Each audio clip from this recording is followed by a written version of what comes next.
महाभारत की भीषण जंग चल रही थी। अर्जुन लड़ते लड़के जंग के मैदान से दूर चले गए थे। अर्जुन की गैर मौजूदगी में पांडवों को हराने के लिए द्रोणाचार्य ने चक्रव्यूह की रचना की। अर्जुन का पुत्र अभिमन्यु चक्रव्यूह तोड़ने के लिए उसमें घुस गया। उसने कुशलतापूर्वक चक्रव्यूह के 6 व्यूह को तोड़ लिए, लेकिन 7वें व्यूह में उसे दुर्योधन, जयद्रथ आदि 7 महारथियों ने घेर लिया और उस पर टूट पड़े। जयद्रथ ने पीछे से निहत्थे अभिमन्यु पर जोरदार हमला किया।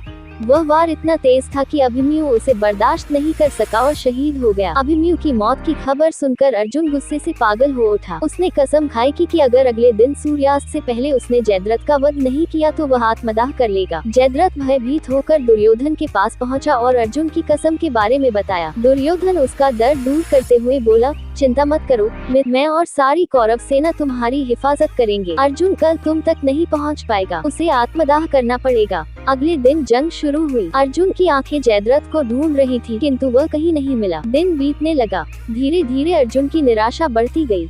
ये देख श्री कृष्ण बोले, पार वक्त बीत रहा है और कौरव फौज ने जयद्रथ को हिफाजती घेरे में रखा है, अतः तुम जल्दी से कौरव सेना का संहार करते हुए अपने लक्ष्य की ओर बढ़ो। ये सुनकर अर्जुन का उत्साह बढ़ा और वह जोश से लड़ने लगे, लेकिन जयद्रथ तक पहुंचना मुश्किल था। संध्या होने वाली थी, तब श्री कृष्ण ने अपनी माया फैला दी। इसके फलस्वरूप सूर्य बादलों में छिप गया और संध्या का भ्रम उत्पन्न हो गया। संध्या हो गई है और अब अर्जुन को कसम से आत्मदाह करना होगा। ये सोचकर जयद्रथ और दुर्योधन खुशी से उछल पड़े। अर्जुन को आत्मदाह करते देखने के लिए जयद्रथ कौरव सेना के आगे आकर जोर जोर से हंसने लगा। जयद्रथ को देखकर श्री कृष्ण बोले, पार तुम्हारा दुश्मन तुम्हारे सामने खड़ा है, उठाओ अपना गांडीव और वध कर दो इसका। वह देखो अभी सूर्यास्त नहीं हुआ है। ये कहकर उन्होंने अपनी माया समेट ली। देखते ही देखते सूरज बादलों से निकल आया।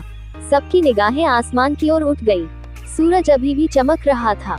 ये देख जयद्रथ और दुर्योधन के पैरों तले जमीन खिसक गई। जयद्रथ भागने को हुआ, लेकिन तब तक अर्जुन ने अपना गांडीव उठा लिया था। तभी श्री कृष्ण चेतावनी देते हुए बोले, हे अर्जुन, जयद्रथ के पिता ने इसे वरदान दिया था कि जो इसका सिर जमीन पर गिराएगा उसका सिर भी 100 टुकड़ों में फट जाएगा। इसलिए यदि इसका सिर जमीन पर गिरा तो तुम्हारे सिर के भी 100 टुकड़े हो जाएंगे। हे पार्थ, उत्तर दिशा में यहाँ से 100 योजन की दूरी पर जयद्रथ का पिता तप कर रहा है। तुम इसका सिर ऐसे काटो कि वह इसके पिता की गोद में जाकर गिरे। अर्जुन ने श्री कृष्ण की चेतावनी ध्यान से सुनी और अपनी लक्ष्य की ओर ध्यान कर बाण छोड़ दिया। उस बाण ने जयद्रथ का सिर धड़ से अलग कर दिया और उसे लेकर सीधा जयद्रथ के पिता की गोद में जाकर गिरा। जयद्रथ का पिता चौंक कर उठा तो उसकी गोद में से सिर जमीन पर गिर गया। सिर के जमीन पर गिरते ही उनके सिर के भी 100 टुकड़े हो गए।